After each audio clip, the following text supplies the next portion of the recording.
Good morning, everyone. A beautiful morning. It's always a beautiful morning here. When people talk about the weather in Ireland, they seem to go on and on about the rain, but I don't choose times to record these videos. I just simply pick up my camera and come out when the spirit moves me, and I always seem to capture a beautiful day.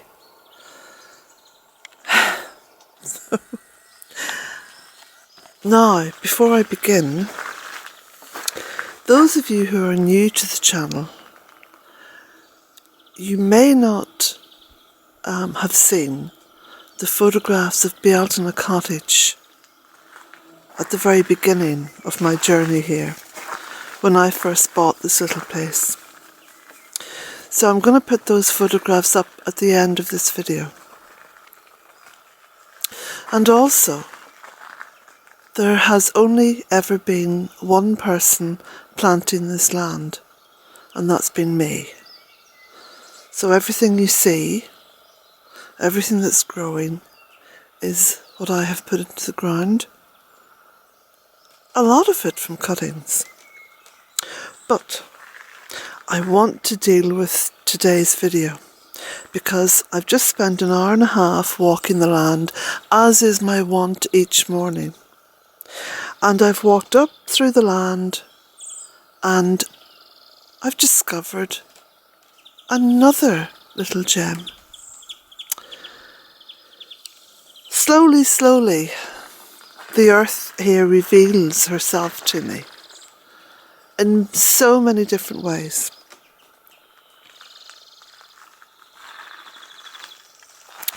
Today, I found a cauldron.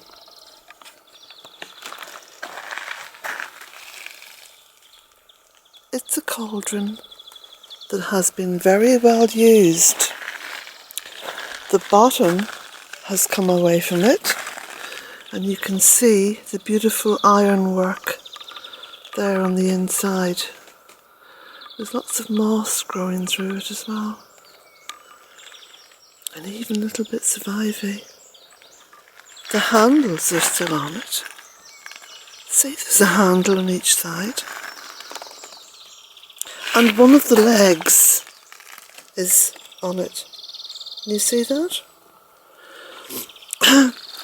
So this is a cauldron that has been used for cooking, for making the family meals.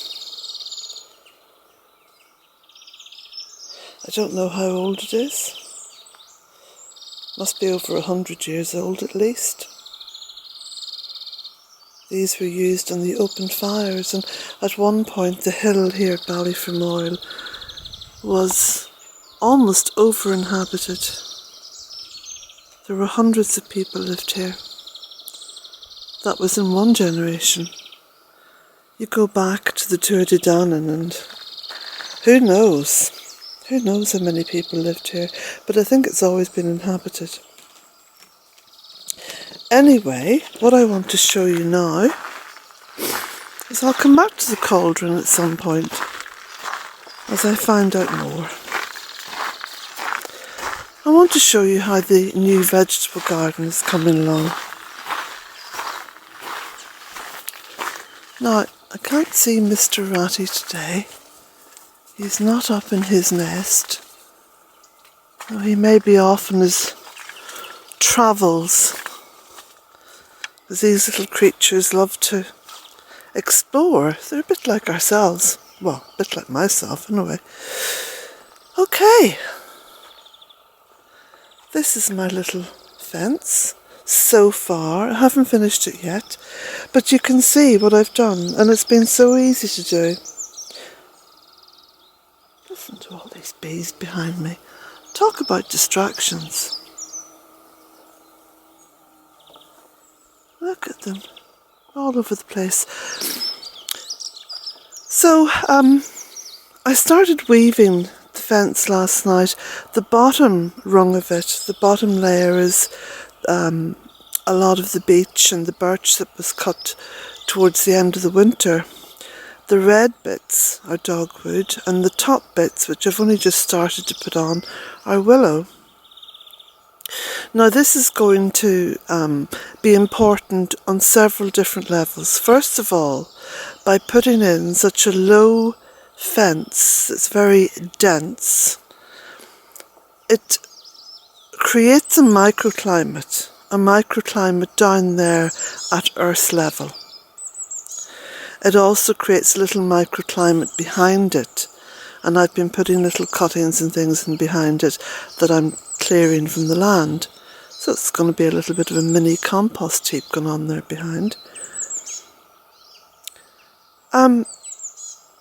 It also provides a nice line for the eye. You know, when you're planting vegetables in a little vegetable garden, it's nice to be able to see what's coming up. And I don't like straight lines, but this is such a small little area that it'll probably be, on a few levels, some straight lines, but I'm also going to be using the bottomless pots, which I'll talk about tomorrow. It should have come on quite a bit by tomorrow. Now, I want to show you quite a lot of the material that I'm using. It's all been grown here. So this is dogwood that I've cut, and I've got a heap more to cut, as you can see up there. In fact, the harvesting never ends. Oh, by the way, look at those beautiful celandines through there.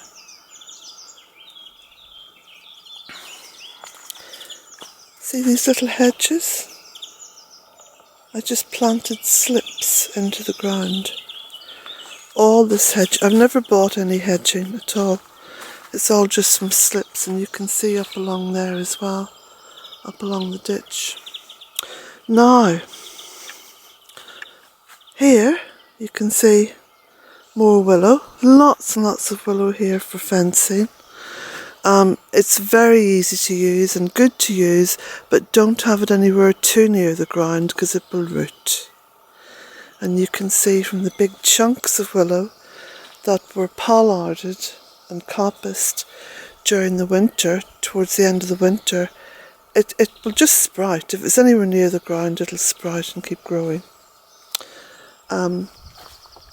These were the huge stems of the biomass willow that had those bits there on the top.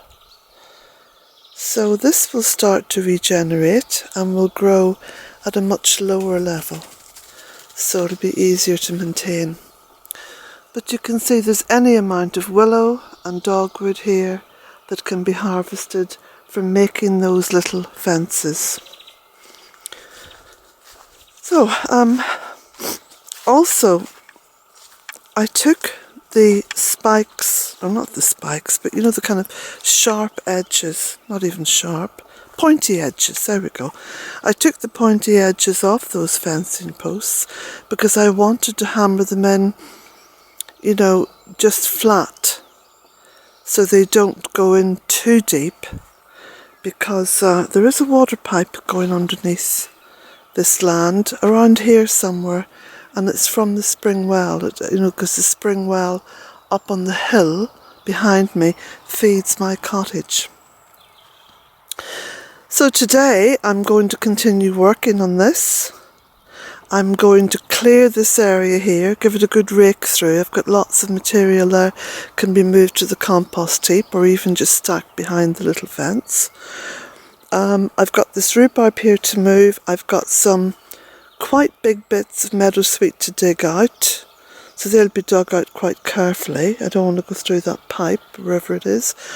And then I'm going to lay the curtains down, and they're cotton, by the way, they're biodegradable, and see how we go. Now, tomorrow should be an interesting video, shouldn't it? See how far I've come. And tomorrow should be at the point at which I start using those bottomless pots and explaining how they work. If you're incredibly curious about the bottomless pots, there are videos up from previous years where I've used them and I explain the reasoning behind them. Sorry, none of my videos are in playlists because I just make them and put them out there. You know, I don't make any money from my channel, so I just make the videos and put them out there. But one quick way of finding anything to do with Bealtaine Cottage is to put in your little question, put in your keywords into your search engine bar, followed by Bealtaine Cottage. And there should be a selection of stuff coming up. So, blessings to you all. Now, I'm going to get cracking. Myself and the boy. The boy, of course, is of great help to me because he keeps me company and alerts me to anything that could be happening nearby. Don't you, Jack? So, blessings to you all. Have a lovely day.